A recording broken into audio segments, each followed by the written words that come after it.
Just cut the tail off. It's yours now. Going in your box.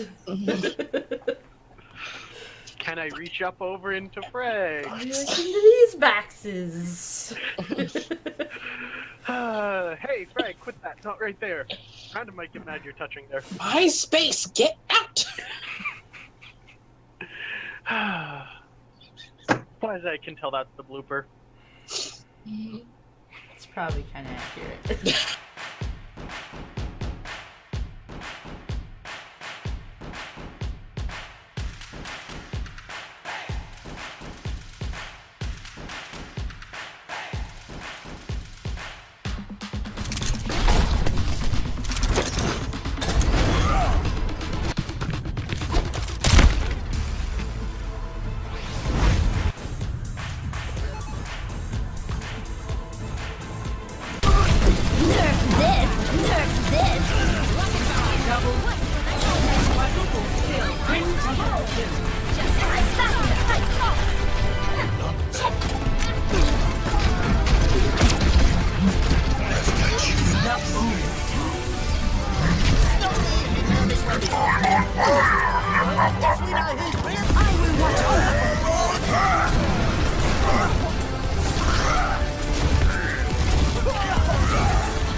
Welcome to Tactical Advisors, everybody. I am your host, Farag Paz. We are joined here by, I always get this wrong, the Femme Assassin over there in the corner, and Retro. I just way fucked that up. Retro's over there. It's backwards for me. I get so confused. This is episode 2. We are doing our last discussion of playoffs. Going to be discussing some map lotteries, some metas. Statmaster Thea has her whole list to read off for you guys, which is actually some really interesting stats. But I do have to say, after my high praise of the Spitfire last show, reading these stats, I am now very uncomfortable with everything that I said. Because now I'm nervous. Because it's not good. It's just not good. So, but this will be the last show that we film before playoffs, because playoffs do start in 6 days on the 11th. So, I'm really excited. Because I've been missing my Overwatch. I don't know what I'm going to do in the off-season. Cry, I guess. I don't know. Oh, yeah, watch Contenders. I can watch Contenders, but it's still not going to be the same. It's not going to be I actually find it better. Well, I mean, it's not unfun to watch. I mean, it's still fun to watch. So, I'm talking about just for like the competitors within it. The skill base, I find it more even. I'm so lazy. I have to focus when I watch Contenders because they don't color coordinate everything. I'm like, wait, what just happened? Who is on what team? Didn't you say that season 2 started the other day? Yeah. Monday, I think it started. Yep. I'm gonna have to look at that. Yep. I will. Also, caveat: right before filming, my webcam broke. So if you see it focusing all the time, that's why. Yeah, his webcam took a. So. Technology. Yeah, it's wonderful. Yeah. Yeah. So do we want to start off with some of the London stats, since you are regretting your choices? Yeah, can we just get them over with, please? Because I looked at the stats and I just deflated like a dead balloon. So, yeah, go ahead. Okay, so London is the only team to reach the playoffs, winning less than 500% of their games. They only won 9 games of the second half of the season, making that a 9-11 record. And the first half of the season was 15-5. So it's possible they could bounce back, but once you're in a downslide and in a pressure situation like this, I don't see it happening. London, don't you let me down. If anybody from Spitfire is watching, see you. My money for Spitfires bouncing back all depends on 2 things. 1, every other team's bus gets hit and they all die. That is morbid. Yeah. Or 2, Jack actually does what he said he was gonna do and just be like, money, money, money, money, money. Speaking of But he money, the can't- prize pool is like redonkulous for this, by the It way. is. I don't need- think I actually I I have need to those become a numbers. professional Overwatch player and just get 4th, and I would be set. I don't even need to win. The 4th is like, what is it, like $100,000? Is it? Something like that. It's in your notes, isn't it? No, not in this set of notes. No. Where I don't remember where. Oh no, it was I can in. quickly alt tab to it. It was something that Retro, I believe, tagged. Oh, the- Yeah, yeah. fourth place is 100K. Fourth I- and third are 100K. Fine, just Second with is that. 400K. And first place is a mil.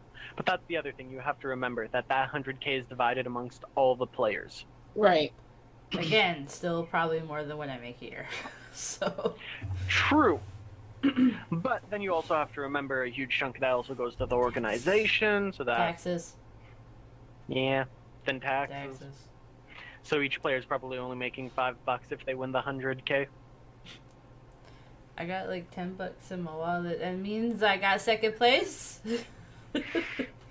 No, second place would be closer to 20, 30. Oh, no. Then I'm like second and a half place. Yeah. Okay, Okay, so more my disappointing other stats. my other London stat is of the map pool that is available, they only have 2 winning records on the map, regardless of what kind of map it is. And the highest win percentage they have is like 69. That's what made So- me nervous when I saw your notes. I saw the map win percentages are like 50%, 31%, and I was like, The map pool was not nice to them. no, it wasn't. It wasn't nice to Philly either, but we can discuss that later. I think, well, I mean, we all kind of agreed last episode that Philly wasn't going to make it past the first Yeah. round anyway, so.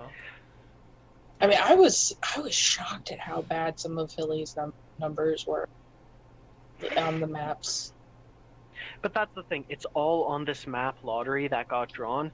I really do think if even something like, let's say, Dorado or Junkertown was swapped out for something like Route 66, Yeah, all these numbers would be hugely different. London would be a lot better. The Gladiators would actually be a lot worse. If I That's remember true. from when I was looking at it, they didn't do that well on Route 66. they did pretty bad on Junkertown. So, I mean, I would probably prefer Route 66.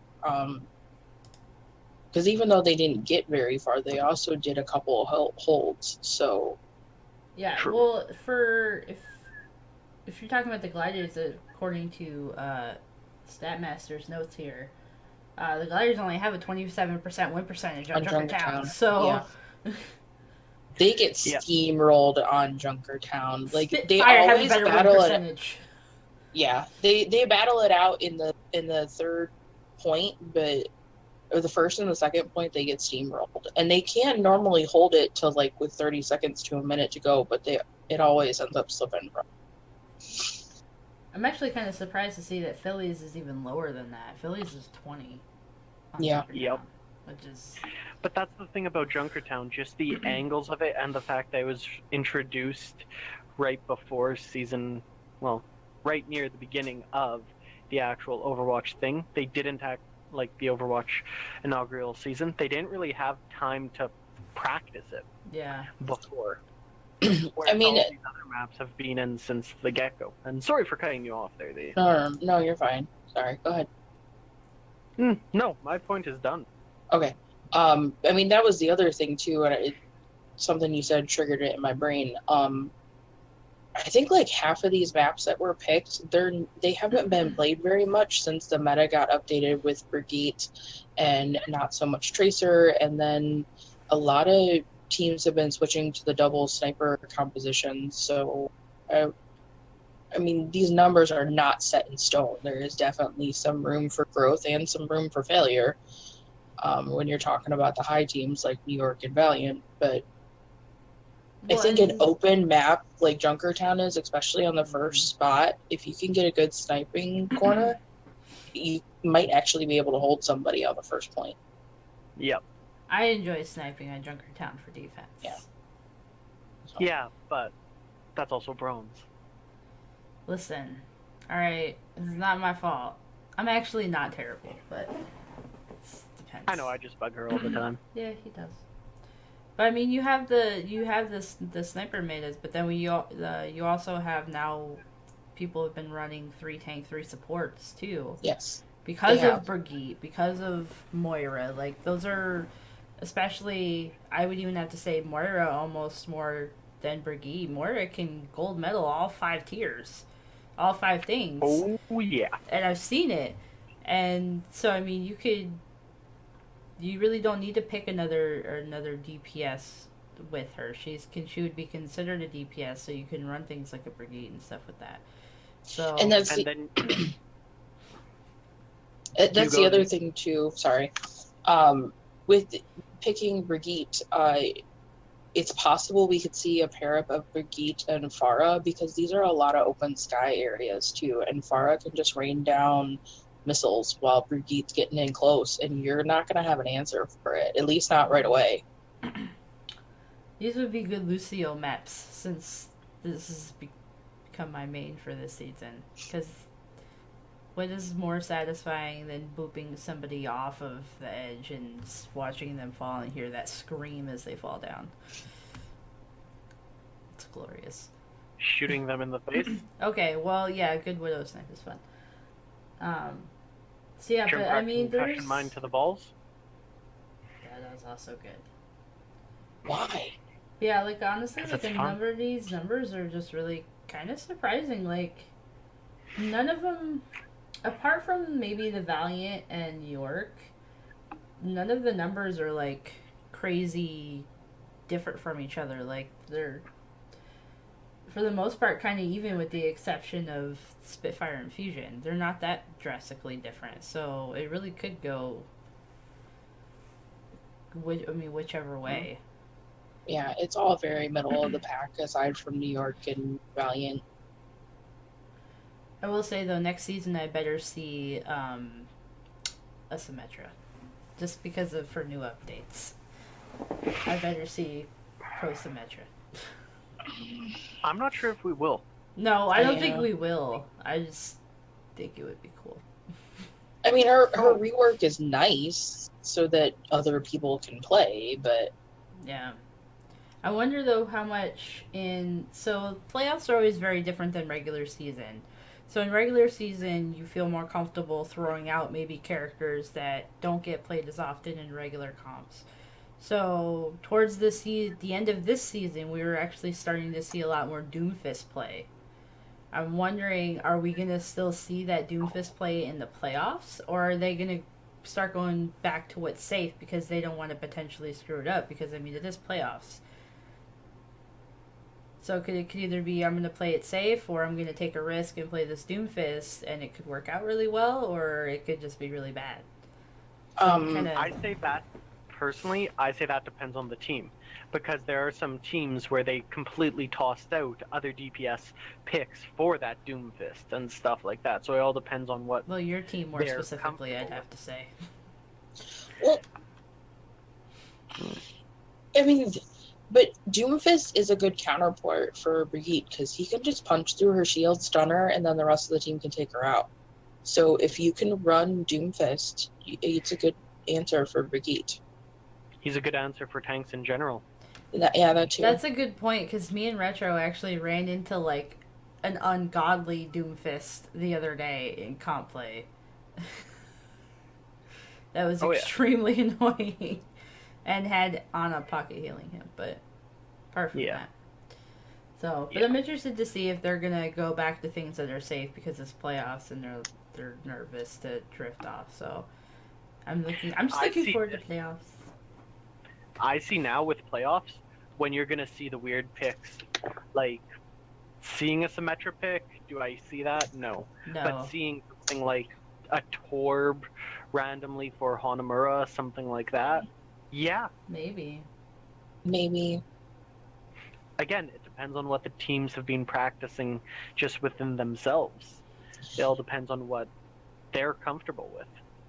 And But oh, sorry. Uh-oh. No problem. She's getting I take excited. the cat just hit the floor. Yeah, the cat just hit the floor and clawed my leg on the way down. Ow. Okay. But I mean, that point, Retro, is why I am so excited to watch the Gladiators play, because it's a known fact that they run the comps that we're not used to seeing. They don't run standard comp every time, because so many of their players can play 3 and 4 characters a piece pretty well. Yep. It's gonna be fun to watch them. Oh, yeah. I think we talked about that last episode, is it's really good to be good with just more than one, because if what you're doing is not working, you have to be able to be adaptable enough to switch off to something else. Like, if you look at London, a huge part of the reason why they've fallen off is because of the fact they had an ungodly Tracer, but now that Tracer's not in the meta, they've fallen off to being mediocre. It's actually kind of crazy. As much as everybody was playing Tracer in the beginning, it's actually kind of weird to see Tracer not really in the lineups anymore. Because I feel like Tracer's still a good character, but I feel like now teams are adapting to her more and are easily able to take her out more as opposed to before. So now Tracer isn't really that effective unless like maybe Soon is playing her or something. Then maybe, but Soon has gotten better with snipers because Tracer isn't any good anymore. I mean, all of the Tracer numbers for all the teams have gone down, especially since Brigitte has been put into the meta. The highest percentage was from the Gladiators. They ran her almost 70% of the time in stage 3, and in stage 4 they ran her a whopping 12%, 12.4%. it's a huge drop off. It's huge. I mean, other teams have dropped too, but nothing quite that substantial. It's kind of crazy how much Brigitte has really changed comp lineups now. But, I mean, is it just Brigitte, though? That's kind of what I'm curious about. Is it just because Brigitte can shield bash her and stun her? Or is there something else that's going on top of it? No, I do think there's something else going on, because we've been seeing this pull away from her slowly as time went on, and people not learned, but started implementing her good counters, like, just McCree. Simple flash bang her and then McCree, right click and she's dead. A Roadhog can even do it. Yep. Mm-hmm. But just the stun meta that came about that's been coming about really since, stage 1. Near the end of it is when you started to see this stun meta. No, but I mean, it works, so why not? Yeah. And that's the other thing, too. Hanzo's rework is getting put into the playoffs. His Storm Arrow and stuff are going to be part of the playoffs. So this double sniper composition of Hanzo and Maker could get pretty interesting. The Storm Arrow thing, by the way, is just as annoying as what he had before, honestly. Like, I almost feel like it's more annoying. It is, but it takes more skill. I don't know. I do better with it than I did with Scattershot. So I do better with the Storm Arrow. Because I don't know, for Storm Arrow for me, or Scattershot for me, even if I literally landed it by your feet, none of the arrows would hit you somehow. That was terrible. So, but I mean, if you run into a really good Hanzo, though, that Storm Arrow is, like, brutal as hell. It hurts a lot. So, more stats, Fee. More stats. Okay. Stats. All right, so let's talk about the Giants for a little bit, the NYXL. They have a total of 6 losses in the regular season. All of them have come from the current playoff teams. Boston took them down twice, once in stage 3 and once in stage 4. Fusion took them down in stage 1. Gladiators took them down in stage 4. Valiant took them down in stage 4. And Spitfire took them down in stage 2. So, other than stage 1, because I'm not sure who gave them their defeat. Oh no, it was Fusion. They've all been. They're not giants. They can be beaten Yes, they need to be beaten twice, like Boston did, but it It's can be possible. done. But it's gonna be hard because they looked really good at the end of Stage 4. They've looked really good the whole way through. Yeah. I don't know. I think the Valiant looked better than them, and they won. I mean, I've heard people say stuff about how New York was tired because they just got done battling with Dallas, but like, Oh please. I don't buy it. I don't. That's There's the a thing, lot of though. times It where is- battling with Dallas is just like getting up and yawning and then that's it. Like I'm still salty about that Junkertown map where we couldn't even touch the first standpoint. So I will never get over it. Yeah, that was fun. But that's the thing, though. What Oh, you're yeah, 'cause saying it was about against how your you damn don't buy team. it. Yeah, but how you don't buy it. It's just being up there on that stage. Just that does drain someone. Okay, I mean, I can. see the point, but they had been doing games for what? There's 4 stages, 5 weeks per stage, 20 weeks. They'd been doing this for 20 weeks. It was the very last week. Like, But exactly, that's the thing. It's the very last week after doing it for so long. Like, But that's You kind of what got sets you apart. Is there every team's been doing it for the last 20 weeks, and yet there are certain teams that have been on top like this whole time, like the Valiant. You know. yeah. oh, that's the thing. I'm not discrediting what you're saying. I'm just saying, with you saying the fact that they had just played Dallas is really nothing. That shouldn't even be a excuse or anything like that. That still should be taken into factor. But I do agree with you. It was just Dallas. No offense. I still love you guys.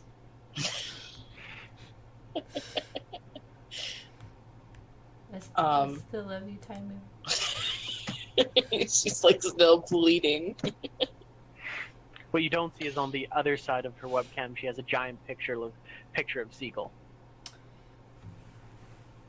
Do you seriously? No, I don't. Okay. But it would be pretty cool if I did. Seagull, dude, can you hook me up?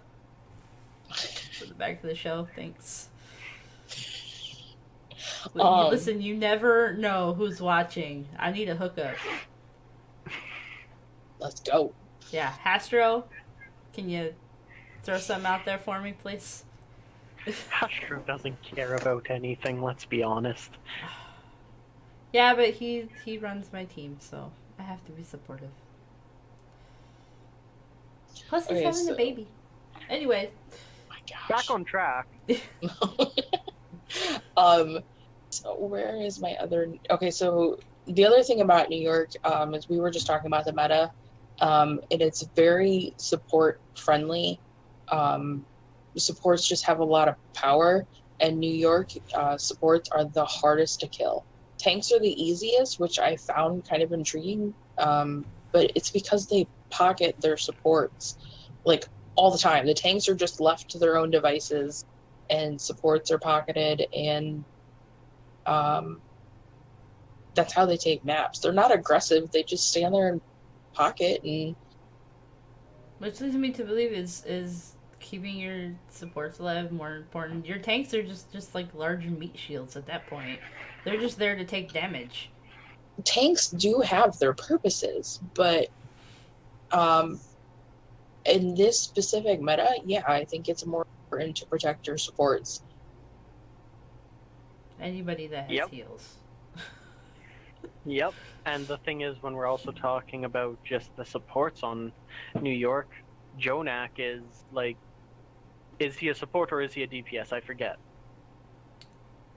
I mean, No, I that's yeah. the point I'm trying to make. Yeah. I Just the think he damage does output both. he has, Yeah, it's ridiculous. Like, Jonak is just does he a everything. support player or is he a damage dealer? At this point, if they would just make a character that did all three, he would probably play that. Yeah. So, I mean, technically, I guess a Brady could do that. but all the characters that we're playing now are flex, and so many of the players know how to flex as well. It's Very flex heavy, very support heavy. Yeah. But that's the thing, you have all these support characters that can flex, so if you're a tank player but you need to play a support for some reason, you can flex the Brigitte, boom, problem solved. If you're a DPS player but you need to play support, boom, Moira, boom, Yeah. Zenyatta, boom, Ana. And a lot of teams are even doing that. Like, just even the Fuel specifically, Mickey would still play Diva. I mean, he would still hop on the Diva, but then a lot of times, like maybe halfway through an escort map, you would see him hop on the Brigitte after that. So you see it a lot that teams are switching from, and I think it's mostly from tanks to Brigittes as opposed to like a DPS or anything to her. That a lot of tanks are switching to her.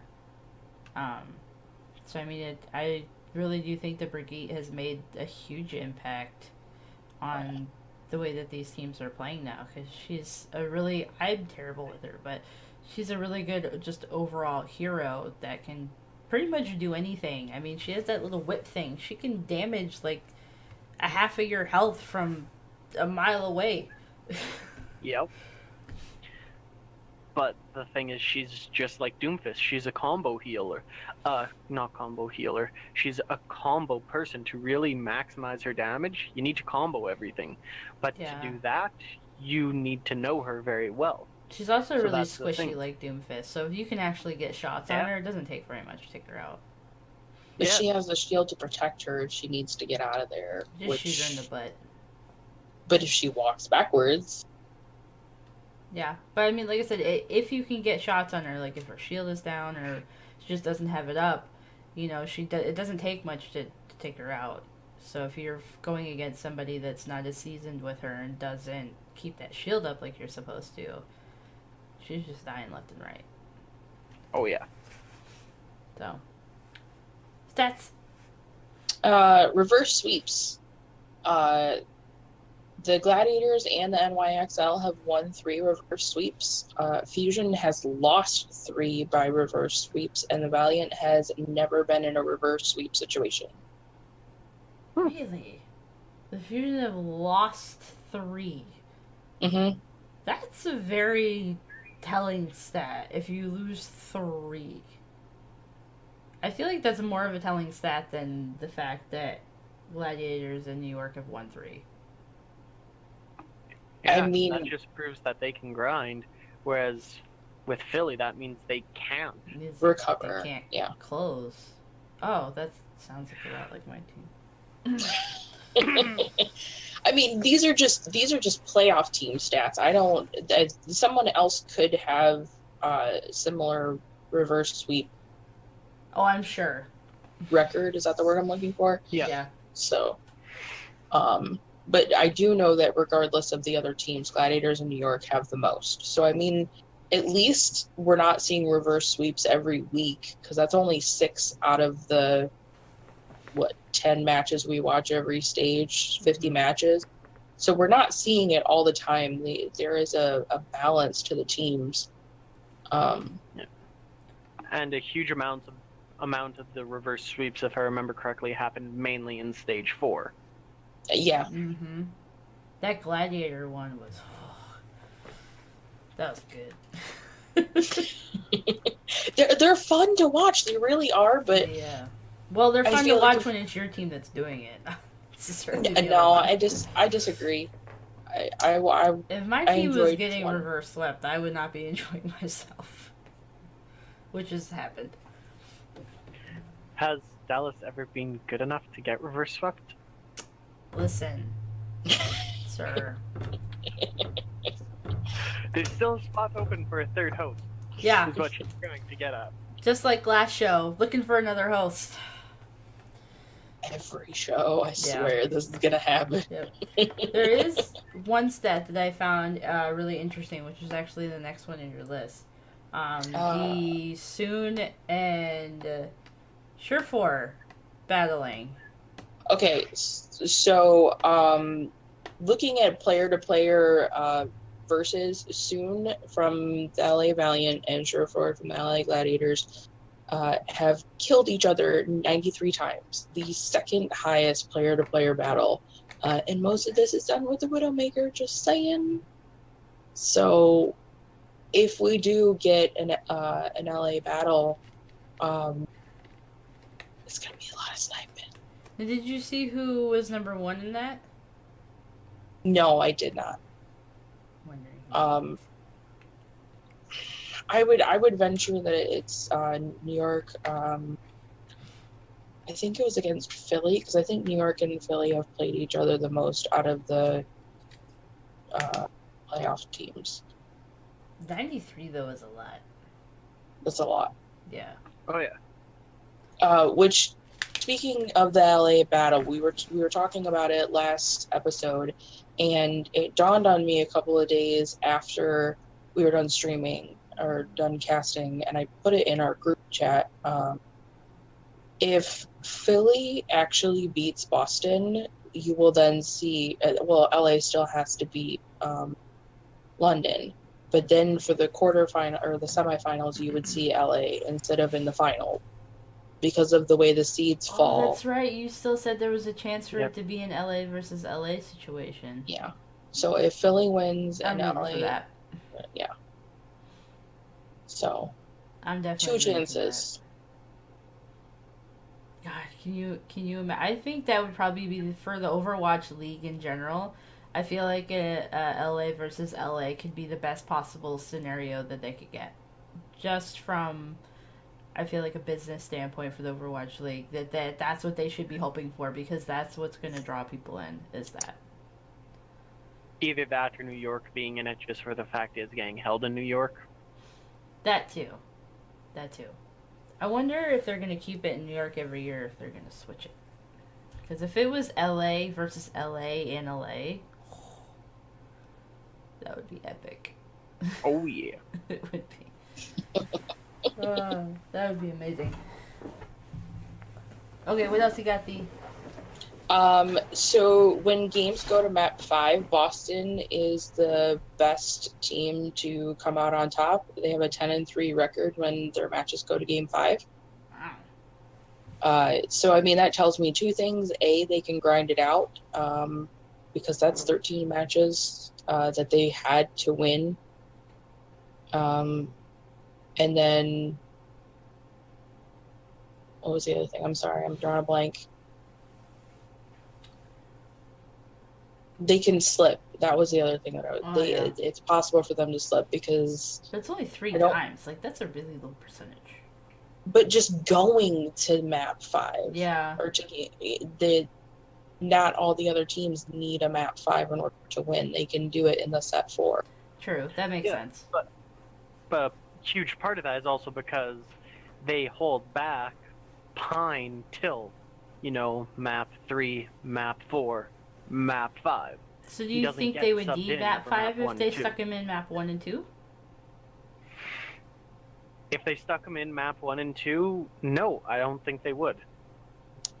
Just his skill. I don't see it being needed. So As I said. do you think then with his skill, do you think that they're going to do that for playoffs, that they're going to put him in those earlier maps, or do you think they're going to continue waiting until towards the later ones? Well, you have to No, I remember that the maps are only best out of 3. They're not best out of 5. That's So- right. Well, then it would be dumb not to put him in the very first map, then, wouldn't it? Wait. No. They're best of 5. Yeah. No.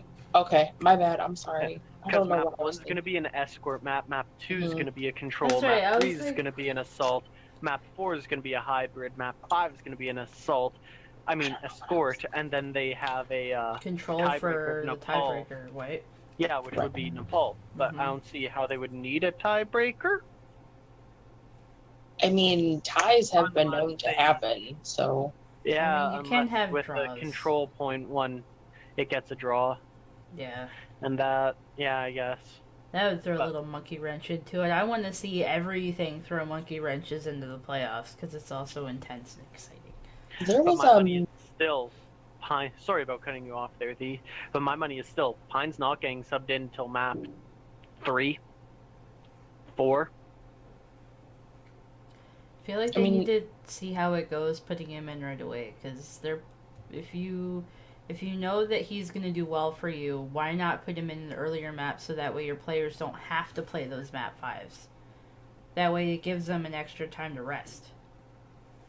Because this gives him more time to rest, more time to be in the back room, messing around. Rest. Just give him a cupcake. More time for him to warm up. Well, that's what Remember, this green is all stuff muscle is. memory. I It have is. none of that because I still screw up my buttons sometimes. Yeah, you do. But do you eat, sleep, and breathe Overwatch like they do? If I could afford it, I would love to. So the answer is no. No. But if I could afford Although it, you do drink from Don't. 2 Overwatch mugs now. I do. I have Retro actually got me a Widowmaker mug, and then I have a Dallas Fuel drinking glass now. So Do you have yours? Mine's sitting on my desk behind me. I don't. I left it at the other house actually. It's still in the packaging. Yes, it's staying in the packaging. You gotta use it. I will put something in the mug other than drinkable things. You gotta use it when we're watching playoffs. Maybe. We can have both of our Widowmaker mugs. I think that would be good. So. But backtracking to ties, Volskaya Industries, the assault map, all of the teams have ties on there in their records except for Fusion, but that's also their lowest win rate too, is 20% on that one. Mm. So we could see a map 6. I mean, could is used loosely, but Very loosely. yes. So statistically I see map speaking, 6. yeah. I see map 6 happening maybe in the finals, depending on who makes it through. Because Yeah. theoretically, if you look at it, Fusion and London should be the first 2 KO'd, and then it would be theoretically just looking at win percentages and all that. You should see an LA versus New York final. I would say looking at this more closely, like even just now on Hanamura, I'm kind of surprised to see Boston's win percentage is only 20%.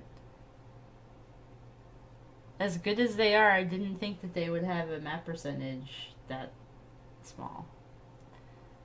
But that's... See, I'm impressed that New York has won Kings Row every single time they played. 10-0, 100% win rate. That's a big stat right there, especially considering that's in the map lottery.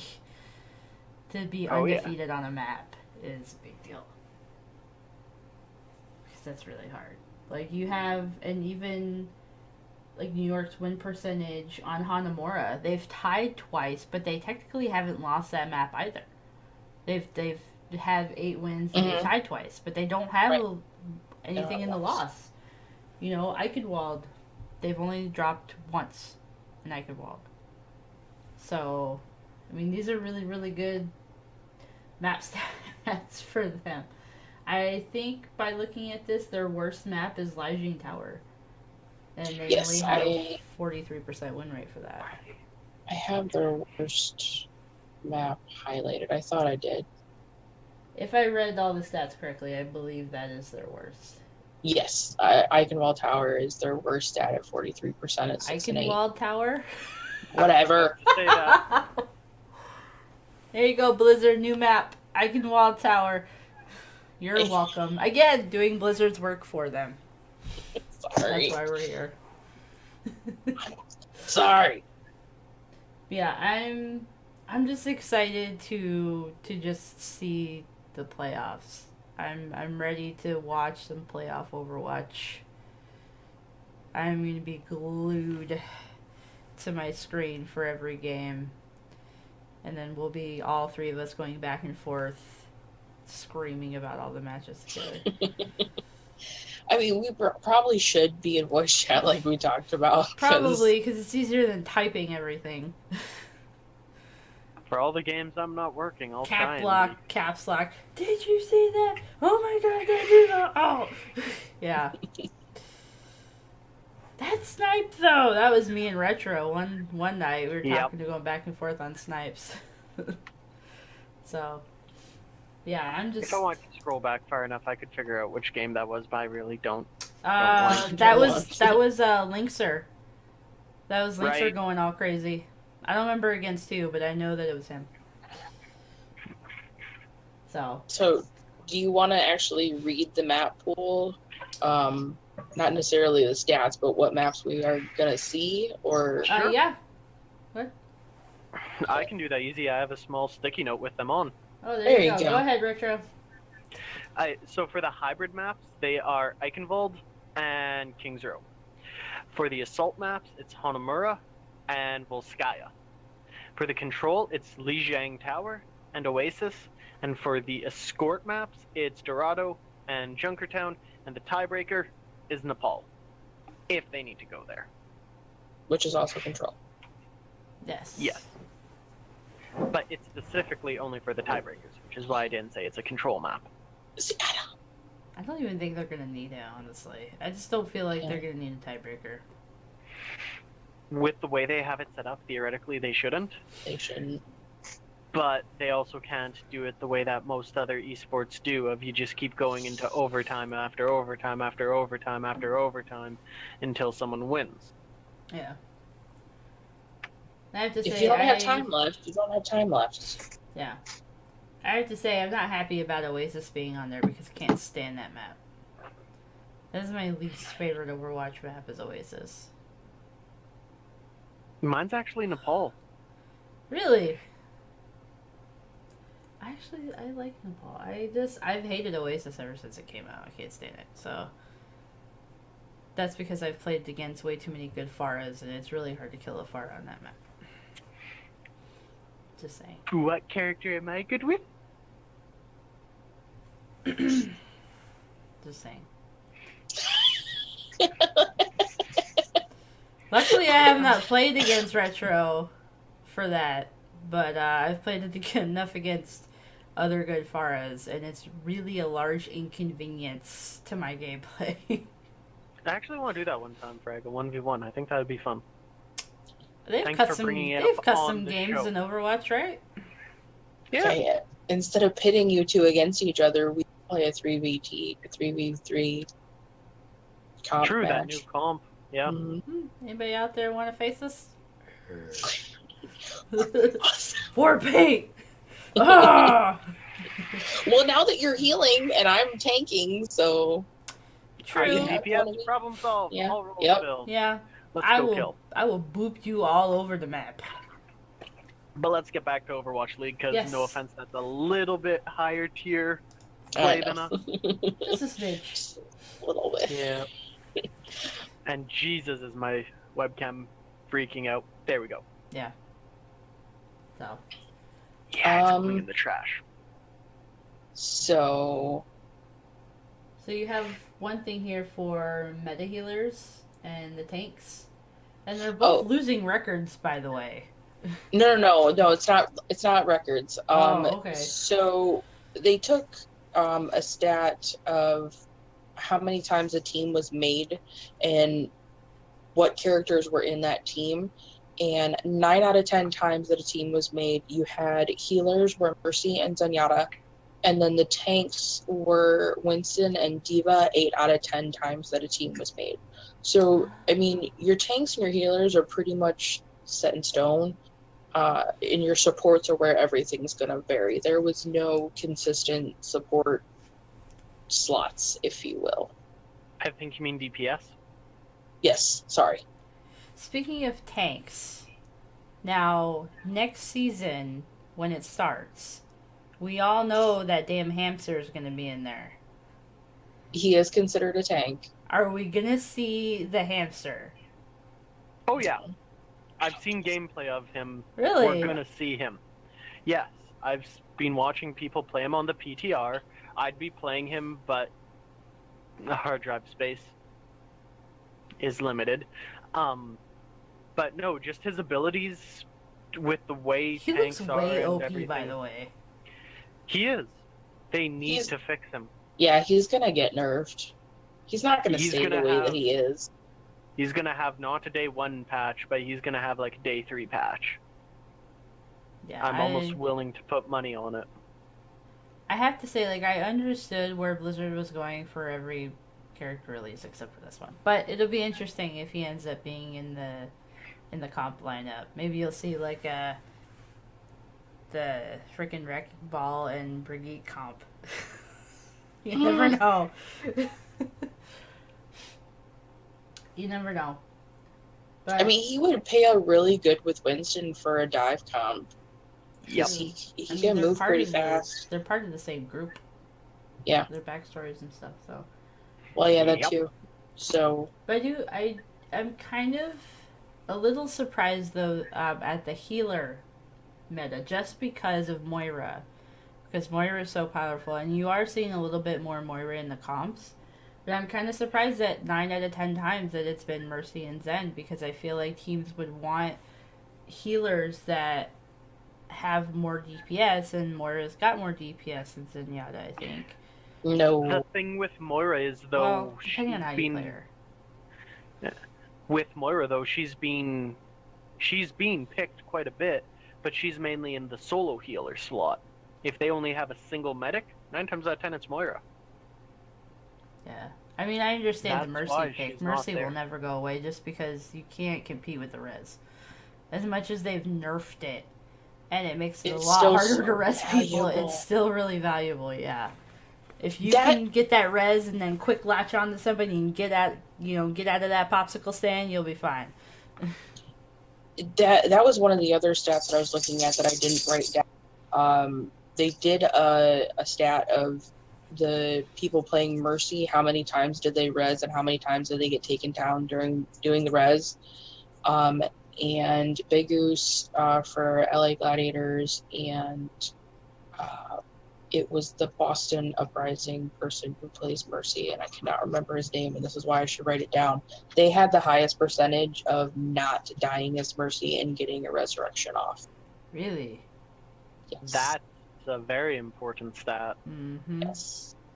because that means that they're smart with the reses they're taking. They're not going to try and, go in after Pine, because he's your god tier player, to res him. No, Yes. they're going to, okay, whatever, Pine's dead, we'll have to fall back, all that, and then, sweet, I'm on the Gladiators. Throw your shield up so I can res the guy.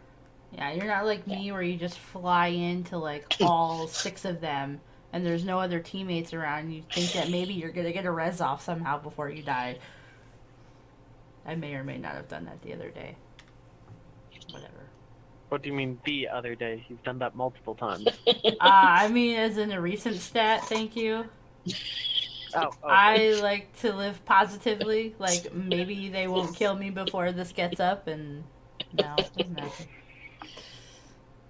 I mean, but Attack Zen is so awesome. Like, I feel like Attack Zen is Moira. better because of that Discord. If you Yes. can call those Discords out, you can take people out like nothing. Yeah. It's not that I don't like Moira, I just prefer Zen, and I understand, maybe I don't understand, but I definitely see where they're going with when they pick Zenyatta over Moira. Her little globule things, though, are like, Pain in they the ass. suck your soul. Literally, they suck your soul. How did I die? Oh yeah, replay. Oh look, there was Oh one yeah, floating there's way a up freaking there. globule up there, yeah. Sweet. Yeah. So frustrating. So, I don't know, like I said, I'm interested to see kind of what they put together for playoffs. I want to see if teams are going to maybe try and branch out and do different comps just for playoffs, maybe try and throw the other team off a little bit. But we'll see. I think it's going to be fun. It's going to be really fun, so. But yeah, they're the other stat that I thought was interesting was, so Thea on her notes actually has a list of every team and what tank, support, or DPS is the easiest versus hardest to kill on each team for their stats. And Fusion is surprisingly, on her note says ranked second behind New York of spread between support and tank deaths. at 32.9% to 24.8%. And I found that interesting. Yeah. Because we have no faith in Fusion whatsoever. But the fact that they're right behind New York like that is interesting. They need to focus. Their tanks need to be more focused. Like their tanks die not easy, but the easiest for them. I think there's a couple teams that are lower for tank deaths actually. But when their tanks die, they don't produce the damage with it. They just die. They just like poof, they're gone. They're out of the numbers. Whereas when New York's tanks die, they actually produce a damage. They take someone out with a final blow. It's a trade-off of some sort, whereas Philly does not. Yeah. So, but I thought those stats were actually really interesting. You have the Spitfire and Valiant both have tanks that are hardest to kill. Yes. The Gladiator in New York one is good because the supports are hardest to kill for that. And I feel like supports are definitely starting to come more out of the background and become almost even more important than the tanks nowadays. Well, you can have the biggest shield in front of you, but if you don't have someone to help keep its health up, what good is it? Yep. I was not a good Reinhardt without a good healer, let me tell you. Yeah. If I had a bad healer, I was terrible. If you have a bad healer, it doesn't matter how good of a player you are. Yeah, the second the shield goes down, you're just like down. You're like, what happened? Yeah, when Bastion melts your shield in about 4 seconds. Yeah. Yeah, but Bastion easy to counter. Well, depending on who's playing, yeah. I've had plenty of times where I go up against Bastion and I have a Genji player on my team and nothing. True. So, it's when you still have to have a good comp. But, I mean, and we've that even means been the Genji seeing... player isn't playing him properly then, though. That's also true. But, I mean, we've also been seeing, speaking of Bastion, we've been seeing him being played a lot on Junkertown, but on attack. Not necessarily on defense, but on attack. And it's actually a good comp because I've done it before because it's incredibly hard sometimes to get out of that doorway. Yep, that pirate ship. Yep. Once you can get on the payload, if you have the Bastion, you have the Orisa, you have the Diva or Reinhardt, and then you also have a Torb and then just 2 healers. Take your pick, Mercy, Zen. That pirate ship is just... it melts. I've also faced really good Reapers on that map too. Yeah, I would rather face a Bastion on a payload instead of a freaking Torb turret on a payload. Yes. Oh my gosh. Because at least with Bastion you have the one turret. With Torb you have the turret plus him shooting at you. And there's plenty of times where I've killed Torb and then I still die by him because of that damn turret that's hidden in like a corner somewhere. Quit your rage from 2 weeks ago. No. He's actually not wrong because this did happen in one of our games where I killed a Torb and his turret was chilling over there and I freaking died and I saw it on the kill cam and I was pissed. Frag, this rant is in the last TAC advisor we filmed. I'll never get over it. She will always complain about Torb and your spot will always be open, okay? See? It's like they always say, women never forget. No. Oh god, my memory sucks unless it's stuff like this, so... No. Exactly, that's the only time they never forget, when it's something they can use against you. Exactly. Moving on. Yeah. Moving on. So, do we have any other important stat we need to throw out before we wrap this up?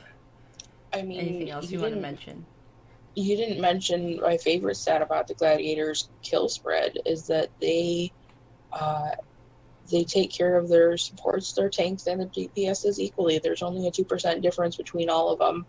Yep. And everybody else's spreads are at least 8 to 10% between second and third supported. Which you did note is actually really impressive because they do run a dive comp. Yes. So- Yeah, considering that they are aggressive and they go in there, they know how to protect while they're also diving. Mm-hmm. So, So yeah, no, I think that that's gonna help them a lot. I feel like if you can keep your people alive during a dive comp, that's extremely important. So no, that's Oh, yeah. that's gonna be something to look out for sure. Retro, did you have anything else you wanted to add? Not really. We covered a lot of this. The thing that surprised me the most is, well, just the amount of losses some of these teams have, considering they're supposed to be theoretically the six best teams in the Overwatch League. Just the sheer amount of losses they have on some maps. It's pretty obvious for some of the teams what you choose, and that's going to be interesting to me to see how the map lottery goes, to see what the teams are choosing and all that for. Yeah. You know, are we going to get upsets because, let's say, Gladiators get their worst 3 maps? Are we going to get an upset because of that? Well, it's going to be interesting after the season ends and we kind of get into before season 2 talk of kind of what that stuff's going to look like if certain rumors happen to be true. So, it'd be a fun show to do. But I think that's going to look vastly different next time we talk about playoffs for season 2. I hope it does. I hope it does. I really do. I really do hope they add more teams. I'm sorry. It's not that it gets stagnant, but adding those more teams gives each More team competition. not only more competition, but it gives more room in between matches so people have more time. Plus, it also makes it more competitive for the fact as I said, they have more time. So then they can hire V over here to research what the team they're playing against. There you go. worst map Gladiators, is. get on it. Statmaster. I mean, I'm unemployed, so There you go. She's waiting for that phone call, guys. Slip into those DMs. I'll put the Twitter link below. All of our Twitters will be down there, but you should really follow up on that. So Mainly Frag and V. yeah, Hastro, I'm waiting. So, but I think Astro, still gonna insult you. Mainly because you're Envious's lead. hey, that's a whole nother topic. Hey, as you brought up in the last one, Optic Gaming versus Envious. Simple as that. I'm not even going to get into that discussion because I won't be here for like another 2 hours. I'm fine with that. I'm not even getting into it. So yeah, I think that wraps up this week's episode. Next time you guys see us, first round of playoffs will have been done. Well, it's I believe all the first rounds of playoffs will be done. Yes. yeah, they're playing So- on the same day. Yep. So I'm very, very excited to recap that. I'm going to try and have my own stats. They won't be as good as these or anything, and I'll probably just cheat off of first. But I'm gonna try and actually watch the games. Mainly Sorry. because they all happen during the day you before I can work. read like all of our spiel in Discord. You just like you were there. Did you play by play commentary? Yep, there you go. Color Map commentary, one. Buffy and Frag. We'll just voice Brand. record us going back and forth, and then you can listen to it as you're watching it, and it'd be better than the commentators that actually commentate it. You're kidding? Semler's amazing. Again, Shots fired. it'll be better. Shots He's from my favorite game. Of course I'm gonna fire shots. Yeah. So yeah, that does wrap us up for this week. Make sure you guys check out all of our social media links. They will be under there. I'm also going to post a link as to where you can watch season 2 of Contenders. So if you're feeling kind of Overwatch lonely and you need something to watch until playoffs, you can go check that out since season 2 has recently started. So One quick gripe about that. Overwatch League. Blizzard, why aren't you promoting this? Like, how often before really we brought it up last week, did you know about Contenders that much? No, I'm talking I to mean, you right. I have watched actually a couple of the matches, but I didn't realize really what I was watching. I didn't know that was the Contenders League. I just thought I was watching Exactly. just like some local whatever on Twitch. I didn't know that what it was. That's my gripe. Blizzard, you need to, hype them. Yeah. Yes. Get behind Especially it. during the off season for the main league. Oh, yeah. I feel like I don't want to say they're the B team, but they're the B team. And they're not that far behind the A team No. for how No, they're good they not. are. They're not. Some really good stuff going on. Yeah. Some laughable stuff too, don't get me wrong. Oh yeah. But there's some good stuff too. Yes, I think we all can agree with that. So that'll be also fun to watch. And during the off season, we apart from whatever happens in the league, that may be something that we also cover during the off season is the Contenders League. Because, I mean, you never know who you might see in the B team jump up to the A team. I mean, it happens. Exactly.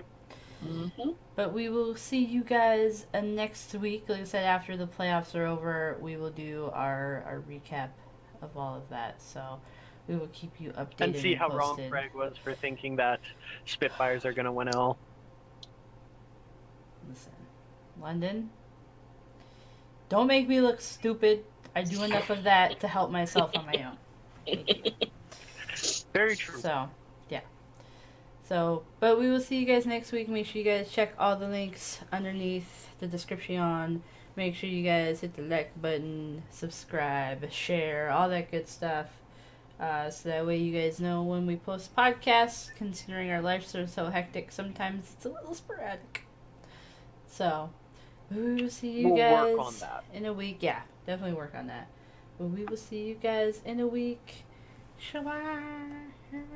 See ya. See you. Really, Craig?